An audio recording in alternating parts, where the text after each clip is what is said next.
e olhado como aparelho reprodutivo. A mulher é para, né, ter filhos, parir, criar os filhos. Então, ela foi confinada nesse espaço, tem que fazer isso, ser mãe, e a função dela primordial é essa. A senhora falou que esse grupo contra o aborto chega a ser violento. Eu estava vendo alguns projetos que apareceram agora em função do Supremo discutiu quando começa a vida, enquanto o Supremo começava a discutir onde começa a vida, que não resolveram nada, até agora não se decidiu, não é onde começa. Eu vi que se apareceram projetos novos, e desse grupo, um baiano apresentou um projeto, eu acho que até conterrâneo seu, inclusive o aborto é proibido em caso de qualquer caso. Mas aí, então, o argumento, né, o que teria que se prover a essa mãe, a essa nova pessoa, a educação básica fundamental com todos os direitos, não sei o quê. Eu fiquei pensando, mas se não se consegue hoje, como é que faríamos nesse caso, não né? Faríamos, como é que ficaria isso? Isso é um desrespeito para as mulheres. É um absoluto desrespeito. Você imagina você morrer com o feto atravessado na barriga, no ventre, porque alguém decide que você tem que ter aquele filho a qualquer custo, mesmo morrendo, deixando uma quantidade de órfãos. E o outro, olha, mesmo sendo estuprado, então no Chile não é permitido não é permitido em nenhuma possibilidade. Eu já conversei com mulheres chilenas, inclusive que me diziam uma coisa interessante, que há tempos atrás, não sei se mudou a legislação, acho que foi num encontro da OEA, da Organização de Mulheres, da parte de mulheres da OEA, em que, sabe como é que se reparava o estupro? Casando com a mulher. Então a honra dela estava o estuprador, né? Ele se redime, então a mulher casa com um criminoso. Então tem coisas que nós do movimento, Jurema, eu acho que o movimento feminista, eu tenho muito orgulho de ter pertencido a uma geração que deu esse salto histórico, né? E isso sob o extremo ridículo, a gente saía com fotografia de mulheres assassinadas, condenando a dupla moral, os assassinos saíam impunes pela defesa da honra, né?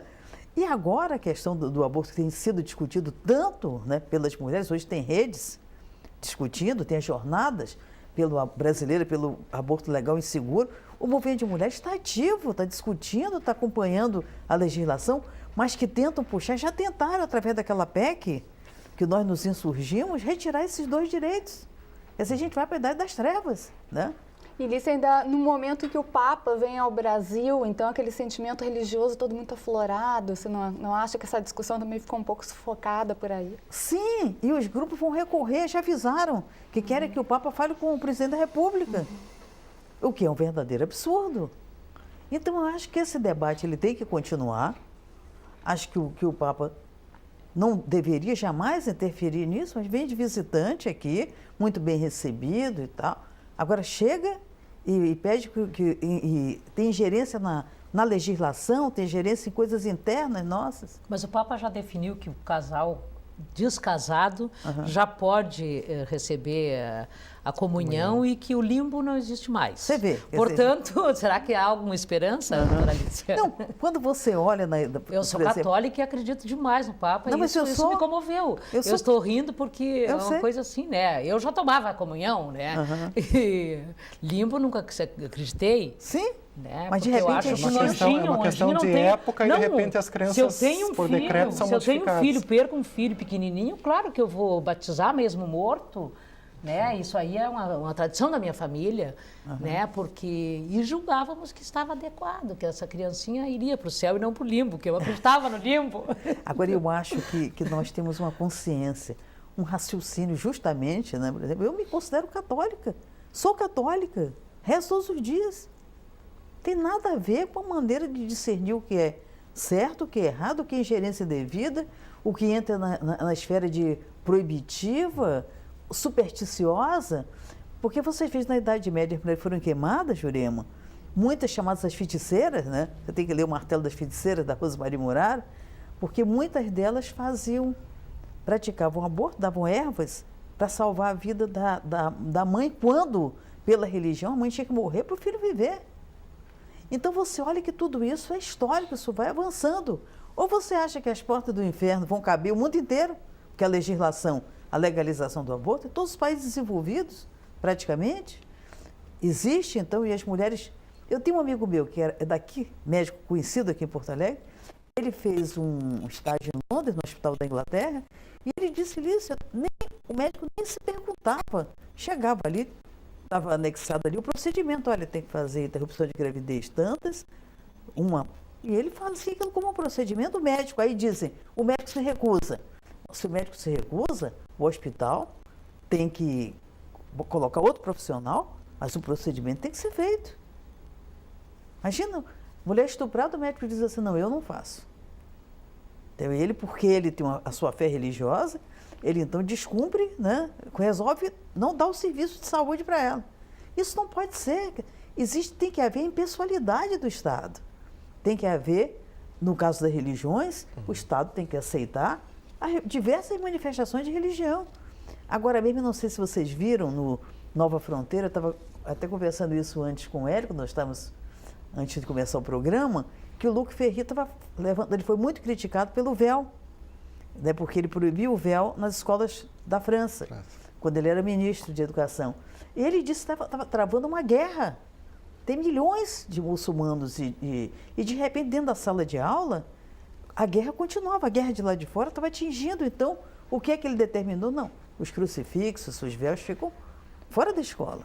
Aqui são alunos que vão aprender, que vão ter que ser companheiros de sala, e ele disse o resultado ao final, ele disse foi muito bom, porque acabou aquela guerra religiosa. E Lícia, a gente vê uma grande dificuldade ainda, seja dentro da sala de aula, nas universidades, nos programas jornalísticos, as pessoas se exporem, falarem sobre o aborto, defenderem ou não. Então, acho que só isso já é uma grande dificuldade, uma grande barreira para essa discussão no Brasil. Pois essa barreira é que tem que ser quebrada. A barreira dos meios de comunicação discutirem, colocarem o debate. Agora, o enfoque maior que tem que pautar esse debate tem que ser a realidade do Estado laico.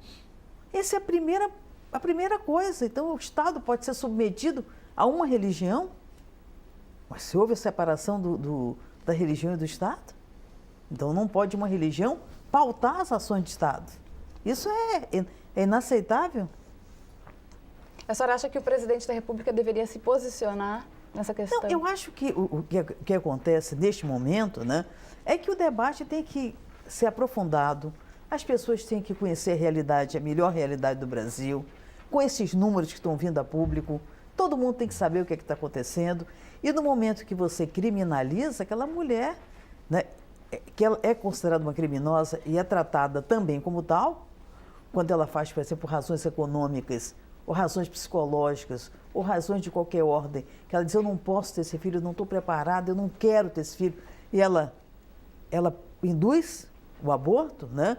E é tratada nos hospitais como se fosse uma criminosa, e é uma criminosa perante a lei. Eu acho que essa esfera é que ela tem que ser rompida. Em havendo esse debate, que já está lançado aí. E que nós estamos fazendo aqui. E que nós estamos fazendo aqui também. Tu pensas que o plebiscito é uma boa forma ou seria a melhor forma para se definir essa questão, ou deveria ser algo mais arbitrário? Não, de parte do Estado? Eu acho que deveria ser, a minha opinião, deveria ser através do bom projeto da Câmara.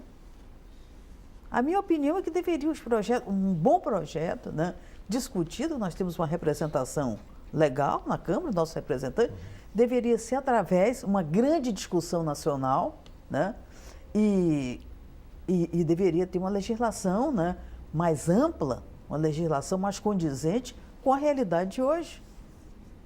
Jurema, temos a oportunidade de mais uma pergunta para a gente ir fazendo mais 3 minutos de encerramento. Porque o presidente chegou a se manifestar, né?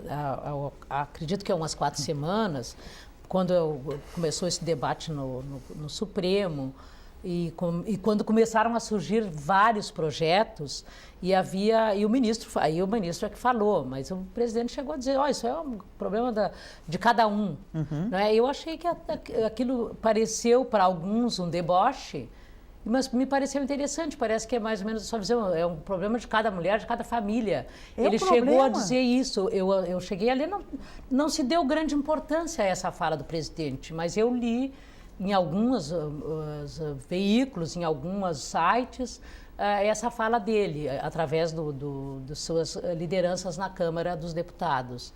E ele entende que é uma questão pessoal. É uma questão pessoal. Então, não sei, mas isso não fica assim estranho? Isso é que me parece.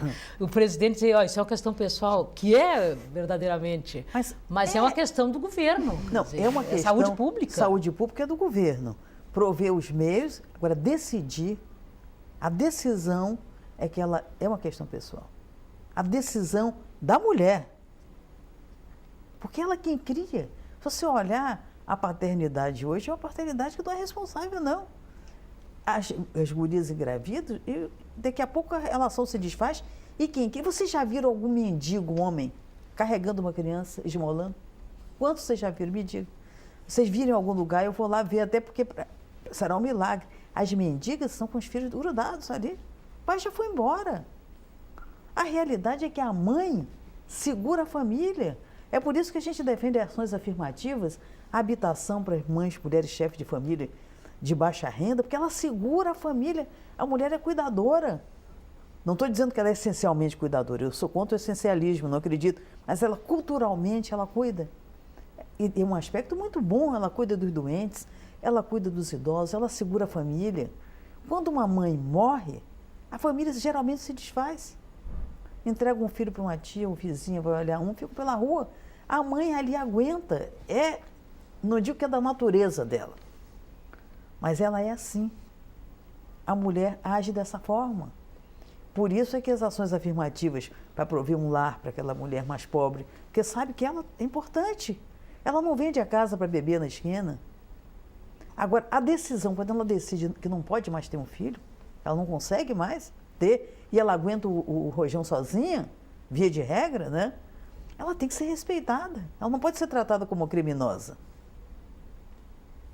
Agora, quanto de tempo e de recursos nessa discussão do aborto, legalização, enfim, e a questão do planejamento familiar seria o principal no primeiro momento? Para mim, isso é fundamental.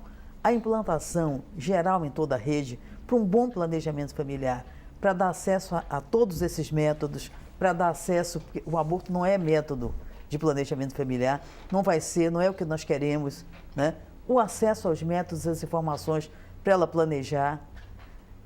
No caso de falhar, então o direito a um aborto legal em condições dignas, né? Vamos chegando ao nosso final do nosso programa de hoje, um assunto muito interessante, agradecendo a Alicia Pérez, socióloga, né, que veio aqui trazer as suas informações, muito obrigada. A Jurema Josefa, nossa colega do Correio do Povo, e a Lipan Zanhagen, muito obrigada pela presença de todos e principalmente, né, pela sua atenção em casa para o nosso programa, e convidamos sempre até o nosso próximo encontro. Até lá!